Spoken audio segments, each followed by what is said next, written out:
अस्सलाम वालेकुम रहमतुल्लाहि वबरकातुहू। दोस्तों, शौहर और बीवी दोनों एक साथ बेलिबास हो कर के, यानी पूरे कपड़े उतार कर के, जिसको नंगापन कहते हैं, नंगे हो कर के क्या शौहर और बीवी दोनों गले लग कर के सो सकते हैं या नहीं? आज मैं आपके सामने इसी के ताल्लुक़ से बताने वाला हूँ। चूँकि दोस्तों ये सवाल ऐसे हैं कि लोग दूसरों से पूछना शर्मिंदगी का बाइस समझते हैं और शर्म व हया की वजह से पूछ नहीं पाते हैं और पता ही नहीं चल पाता है कि जो हम काम कर रहे हैं या करने वाले हैं ये सही है इस्लामी नज़र में या गलत है। इस बात का उसे अंदाज़ा नहीं होता है। इस वजह से मैं आपके सामने इसके हवाले से बताने वाला हूँ। वीडियो के हवाले से आप मुकम्मल तौर पर वीडियो को ध्यान से देखें और लास्ट तक देखें ताकि पूरी बातें आपको समझ आ जाए। दोस्तों देखें, ये बात आपको बताने से पहले आप अल्लाह रब्बुल इज़्ज़त का फरमान आप ज़रूर सुने। अल्लाह रब्बुल इज़्ज़त कुरान मुक़द्दस में इरशाद फरमाता है, वल्लज़ीना हुम लिफ़ुरूजिहिम हाफ़िज़ून इल्ला अला अज़वाजिहिम औ मा मलकत अयमानुहुम फ़इन्नहुम गैरु मलूमीन। जिसका मतलब ये होता है कि वल्लज़ीना हुम लिफ़ुरूजिहिम हाफ़िज़ून, कामयाब हैं वो लोग जो अपनी शर्मगाहों की हिफाजत करते हैं सिवाय अपनी बीवियों के और लौंडियों के। शर्मगाह की हिफाजत बीवी से करने का कोई मतलब ही नहीं बनता है, क्योंकि शौहर बीवी दोनों का रिश्ता ऐसा रिश्ता है कि दोनों के दरमियान जब तक हम बिस्तरी ना हो तो फिर ऐसी कैफियत में शौहर बीवी का रिश्ते का कोई मतलब ही नहीं बनता है। ठीक है। अब रही बात बांदी लौंडे की, तो अभी के वक्त में ये बिल्कुल पाया ही नहीं जाता है, क्योंकि पहले के दौर में लौंडी ग़ुलाम है ना, बांदी, ये सब पाए जाते थे, लेकिन अभी नहीं पाया जाता है। इसके हवाले से अल्लामा इब्ने हजर अस्क़लानी रहमतुल्लाह अलैह फरमाते हैं कि बीवियों और लौंडियों से अपनी शर्मगाह की हिफाजत अगरचे ना करे, लेकिन इन दोनों के अलावा यानी बीवी और लौंडी के अलावा दुनिया की तमाम औरतों से अपनी शर्मगाह की हिफाजत करना फ़र्ज़ है, वाजिब है, ज़रूरी है। समझ रहे हैं आप मेरी बात को? तो इस वजह से शर्मगाह की हिफाजत करना और शर्मगाह के हवाले से रब ताला ने कितना अहम कुरान मुक़द्दस में बयान फरमाया है, कितनी अहमियत दिया है कि किसी भी हाल में शर्मगाह की हिफाजत तुम्हें करनी होगी। ठीक है।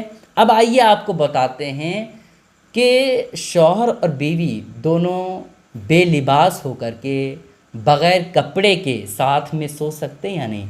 तो इसके हवाले से आप जान लीजिए कि भाई सो सकते हैं, इसमें कोई हर्ज की बात नहीं, बिल्कुल जायज़ है। शौहर और बीवी दोनों साथ में कपड़े उतार करके सो सकते हैं, लेकिन सिर्फ़ आप इतना ही ना सुने, बल्कि इसके बाद नबी पाक अलैहिस्सलाम का फरमान आप ज़रूर सुने। नबी पाक अलैहिस्सलाम इरशाद फरमाते हैं कि बग़ैर किसी वजह के नंगा ना रहा करो, बेलिबास ना रहा करो। क्यों? क्योंकि तुम्हारे दरमियान दो मुक़द्दस फ़रिश्ते होते हैं। तुम्हारे दरमियान दो मुक़द्दस फ़रिश्ते होते हैं जो हमेशा तुम्हारे साथ होते हैं। तो उसकी ताज़ीम करना, उसके इकराम के लिए हमें ये ज़रूरी है कि बिला वजह बग़ैर किसी ज़रूरत के हम नंगे ना रहें। हाँ, ये अलग बात है कि हम जब टॉयलेट जाते हैं, पाखाना पेशाब करने के लिए जाते हैं या बीवी से हम बिस्तरी करते हैं, तो उस वक्त ये मुक़द्दस फ़रिश्ते हमसे जुदा होते हैं कुछ लम्हे के लिए।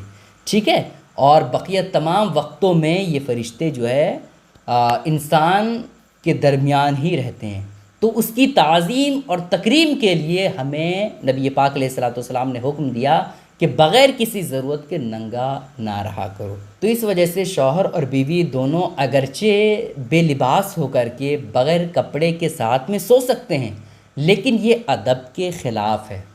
समझ रहे आप मेरी बात को? ये अदब के ख़िलाफ़ है। लेकिन अगर आप चाहते हैं कि शौहर और बीवी दोनों साथ में जो है बिना कपड़े के चिमट करके सोएं और अदब के ख़िलाफ़ भी ना हो और बिल्कुल जायज़ तरीक़ा हो, सही तरीक़ा हो, कोई अदब के ख़िलाफ़ ना हो, तो फिर ऐसी कैफियत में बेहतर ये है कि अपने ऊपर कोई कपड़ा वग़ैरह ओढ़ लें, जैसे चादर ओढ़ लें या फिर कंबल ओढ़ लें, है ना। ठंडी वगैरह में ये सब ओढ़ा जाता है, लेकिन अगर गर्मी है तो फिर ऐसी कैफियत में पतले कपड़े आप ओढ़ लें اگر آپ جو ہے اپنے اوپر کوئی بھی کپڑا اوڑھ لیتے ہیں جس کی وجہ سے نہیں دکھتا ہے آس پاس، تو پھر ایسی کیفیت میں یہ ادب کے خلاف بھی نہیں ہوگا اور جائز تو پہلے سے ہی تھا، تو یہ بالکل اچھا طریقہ ہوگا، بہتر طریقہ ہوگا، ٹھیک ہے۔ اب رہی بات یہ کہ حضرت شوہر اور بیوی دونوں ساتھ میں بے لباس ہو کر کے جو ہے گلے مل کر کے چمٹ کر کے سوئے تھے، تو کیا ایسی کیفیت میں صبح اٹھنے کے بعد کیا نہانے کی ضرورت پڑے گی، یا اسی طرح سے ہم نماز یا قرآن مقدس کی تلاوت کر سکتے ہیں؟ تو اس کے حوالے سے بھی آپ جان لیجئے دوستوں۔ دیکھیں، شوہر اور بیوی اگرچہ دونوں ساتھ میں بے لباس ہو کر کے بغیر کسی کپڑے کے ساتھ میں چمٹ کر کے گلے مل کر کے رات بھر سوئیں، لیکن ہم بستری نہیں کیے، ہے نا، اور نہ ہی کسی اور طرح سے شرمگاہ سے منی وغیرہ خارج ہوئی، تو پھر اسی کیفیت میں اسی طرح سے وہ بندہ جو ہے وضو کر کے قرآن مقدس کی تلاوت کر سکتا ہے، قرآن مقدس کو چھو سکتا ہے اور نماز بھی پڑھ سکتا ہے، اس پر غسل فرض نہیں ہوگا۔ سمجھ رہے ہیں آپ میری بات کو؟ وہ بالکل پاک ہے، اسی طرح سے وہ رہ سکتا ہے، ٹھیک ہے۔ تو یہ اہم باتیں تھیں، آپ سے گزارش ہے دوستوں کہ اس کلپ کو ضرور شیئر کریں تاکہ سارے لوگوں کو یہ اہم باتیں معلوم ہو جائے اور وہ بھی ان باتوں کا خیال رکھ سکے۔ السلام علیکم ورحمۃ اللہ وبرکاتہ۔